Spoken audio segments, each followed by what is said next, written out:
Like with most forms of media, sometimes our expectations for upcoming horror games gets us extremely hyped to the point where it kind of makes it hard for us to be happy with the final product when it finally releases. On the other hand, sometimes it's not on us for setting high expectations and the game just fails to deliver on everything it promised us leading up to its release. Regardless, us horror fans have been in that position a lot over the years as we begin to allow our anticipation for an upcoming horror game build only to be severely disappointed with the final product despite all the hype around it. So on this episode of Nerd Space Games, we're taking a look at 10 horror games that were massive disappointments to us horror gamers. For the record, games appearing on this list doesn't necessarily mean it's a bad game. Hell, a lot of the games on today's list are actually kind of good, or at the very least, decent games. Despite that though, each of the games on today's list, at least in my opinion, failed to meet the expectations that were set leading up to its release. Whether that was on us the fans for overhyping it, or the developers for not delivering on everything they promised. Before we get started though, if you haven't already, please consider subscribing to the channel for more survival horror content. Also hit that like button if you enjoyed today's topic. Finally, this video is officially sponsored by G Fuel, so if you're looking for ways to support the channel, consider picking up your favorite tub of G Fuel using the link below or the code NerdSpaceGames at checkout to save up to 20% off on your next order. Anyway, my name is Ruben with Nerd Space Games, and here are the top 10 most disappointing horror games of all time. Let's get it. Number 10, The Quarry. While the Dark Pictures anthology franchise was a shorter version of what Supermassive created with Until Dawn, it was actually The Quarry that was supposed to be the true spiritual successor to that fantastic masterpiece. Thinking back to Until Dawn, it really shocked the world with how interesting the story was and how interactive the game was despite having little to no gameplay. So when The Quarry was first announced, fans were understandably extremely excited that Supermassive would once again be taking a shot at a full game in the same style as Until Dawn. Unfortunately, while not being a bad game by any means, The Quarry failed to meet the same highs as its predecessor. The characters felt more one-dimensional, and the performance, despite having an all-star cast, felt kind of phoned in by most of the actors this time around. Granted, when you're competing with a game that had a cast that consisted of incredible talent like Rami Malek and Hayden Panettiere, you were bound to face an uphill climb from the start. But even with the cast aside, the story felt more structured and boring compared to the chaos that was Until Dawn. And honestly, the chaos of that game really made it, and it allowed it to stand out more. Like in Until Dawn, you were dealing with Wendigos, ghosts, a serial killer, and other obstacles. In The Quarry, it was pretty much just the werewolves most of the time and a crazy family trying to protect their own. Again, I wouldn't label The Quarry as a bad game, but considering the hype surrounding the game prior to its release, yeah, it didn't come anywhere close to meeting expectations. Number 9, The Last of Us Part 2. From a gameplay point of view, The Last of Us Part 2 was nowhere near a disappointment. I mean, the amount of exploration featured in the world of this game was absolutely insane, and the combat was better in just about every single way. Hell, I had a lot of fun kicking ass as Ellie and Abby throughout the entire game. And I would even argue that some parts were even scarier than the original game, like the Rat King fight. With that being said though, where The Last of Us 2 is most disappointing is the story. The problem with the story of this game is that it takes all of our fan favorite characters from the original game and leads them down a path that ultimately makes us dislike most of them and even resent them in some cases. Ellie, Joel, and Tommy were all painted in a light that's really hard to appreciate them for who they were in that original game. Actually, Abby is really the only character that I ultimately came out liking a little bit and really enjoying as a character, which is painful to say considering how fond I was of the characters from the first game. I know it's a matter of opinion to be honest, which is why this is on my list, but still, without mentioning spoilers, I just don't like the direction the story takes with any of the returning characters of the series. In fact, I would go as far as saying that I don't think I want to see any of the characters in this game return for a future Last of Us game, and I think I would rather see The Last of Us 3 focus on brand new characters in this world instead, as I feel like this game kind of ruined everybody for me at this point. Just saying.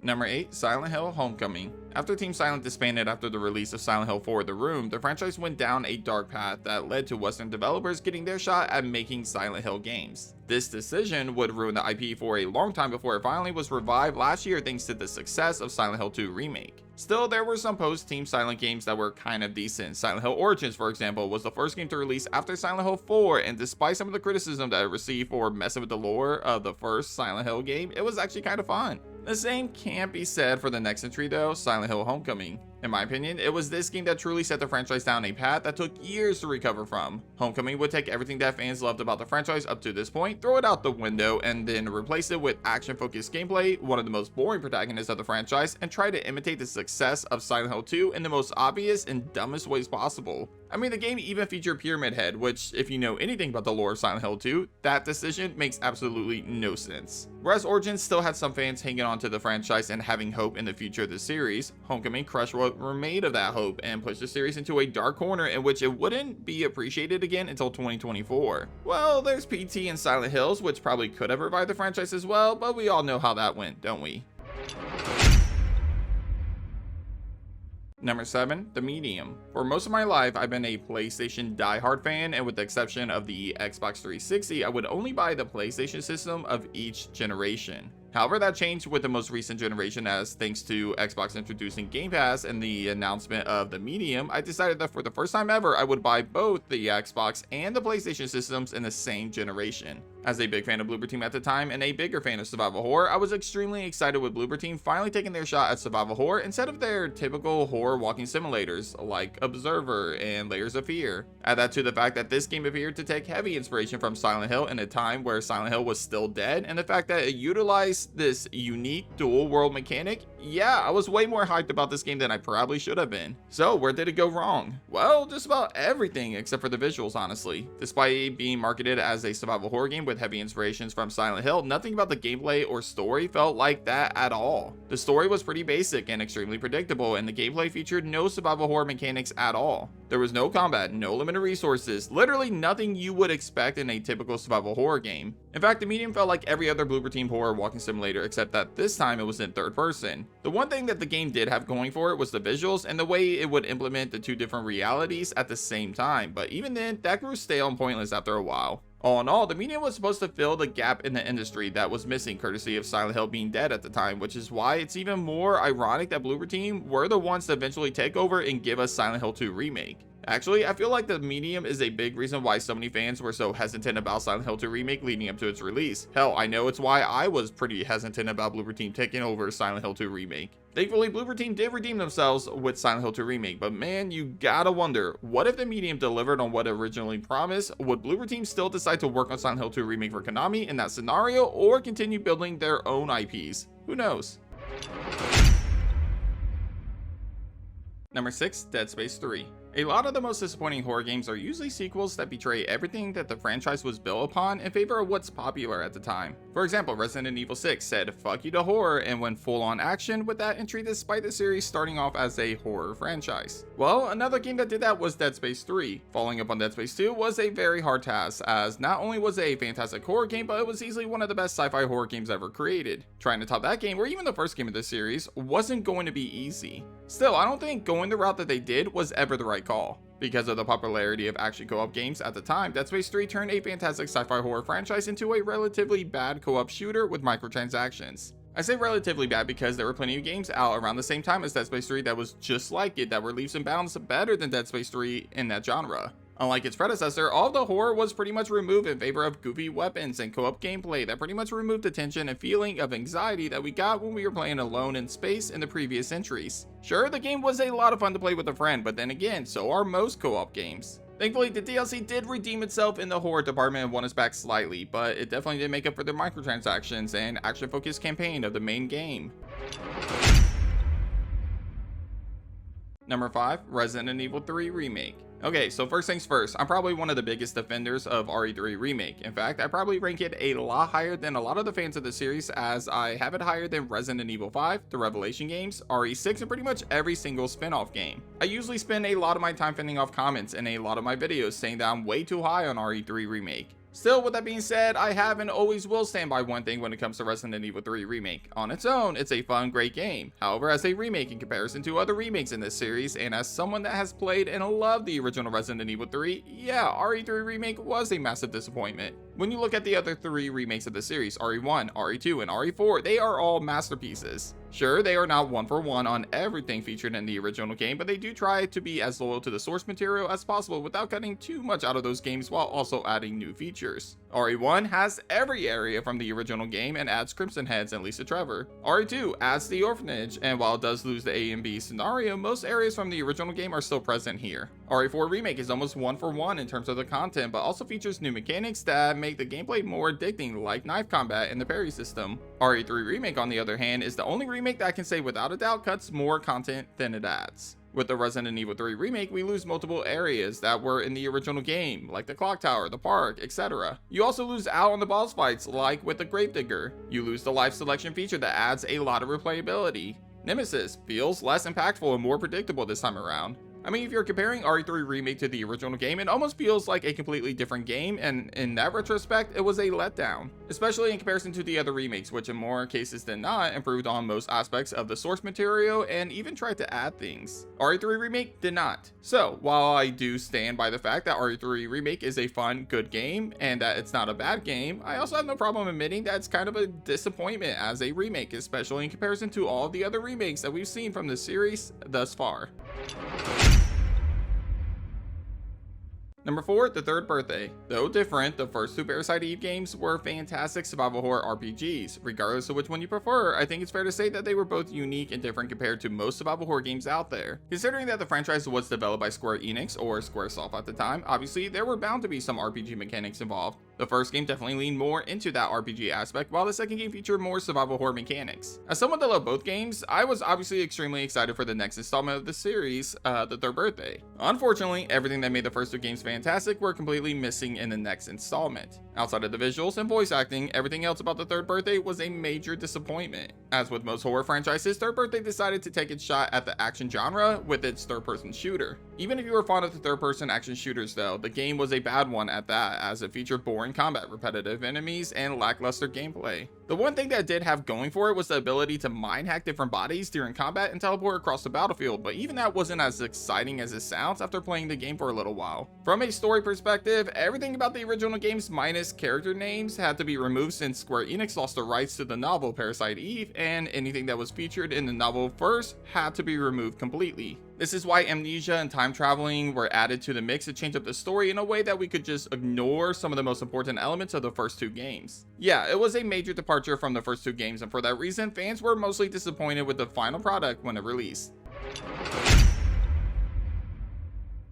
Number 3, Alone in the Dark Remake. Alone in the Dark has honestly been reinvented more than most horror franchises out there, with this remake being the 4th attempt at starting the franchise over. Still, despite the franchise appearing to be cursed, this remake looked to be the most ambitious of them all, and it really seemed like it would finally revive the franchise in a positive light. And that was the perfect time to bring this remake into the light, considering that horror remakes were absolutely killing it right now, with Dead Space Remake and RE4 Remake releasing the prior year, and Silent Hill 2 Remake releasing later in 2024 after Alone in the Dark. So the stage was clearly set for Alone in the Dark Remake to be an absolute banger. All I had to do was deliver like the rest of the remakes have been doing lately, and unfortunately, it just didn't. Sure, the cast was stunning with the likes of David Harbour and Jodie Comer leading the pack, but it seems like most of the budget went to them because everything else about the game was below average at best. The gameplay was extremely clunky, despite it visually looking like it would be as good as all the other modern survival horror games nowadays. The enemy types were boring and uninteresting, the story was bland, and the game was far less scary than we all wanted. Despite how much potential there was for this game, it just seemed to fall flat in every single aspect except for the visuals, the leads, and some points of the game like the atmosphere. Unfortunately, this would lead to the studio closing down not long after the game's release, and with this being the 4th attempt at the IP, chances are that we'll probably never see this franchise get another remake again. Number 2, The Callisto Protocol. A sci-fi horror game with impressive visuals and body horror created by the brilliant mind that brought us Dead Space, complete with an all-star cast. Yeah, The Callisto Protocol on paper should have been an instant success, as it had all the ingredients to a sci-fi horror masterpiece. Unfortunately, while the potential was there, the execution was not. Like with the remake of Alone in the Dark, The Callisto Protocol suffered from all of the same pros and cons. The cast was top-notch, featuring Josh Duhamel and even my favorite celebrity nerd, Sam Witwer, and the visuals of the game will probably remain as one of the best looking visuals in a game for the entire generation. However, outside of being pretty to look at, the game suffered badly in every single department. Whereas Dead Space was always fantastic about creating tense and terrifying moments that'll catch the player off guard, Callisto Protocol felt repetitive and not scary at all after the first few moments of the game. The combat is where the game suffered the most, as it leaned heavily towards a melee and dodge mechanic that honestly felt barbaric and lacked any creativity at all. The story, at times, was okay, but nowhere near the levels of other sci-fi horror masterpieces. The worst part about this game though is the fact that people that went into it expecting it to be the spiritual successor to Dead Space unfortunately left it wondering, was this game really made by the same creator of Dead Space? Yeah, it was that bad and disappointing, to the point that a lot of creators listed it as one of the most disappointing games of that year. Not most disappointing horror games of that year, but most disappointing games of that year. As much as I wanted to love this game because I really did want it to succeed, as it would create a new sci-fi horror IP in the industry, which honestly has been lacking lately, but unfortunately, outside of just being pretty to look at, this game failed in every single department, sadly.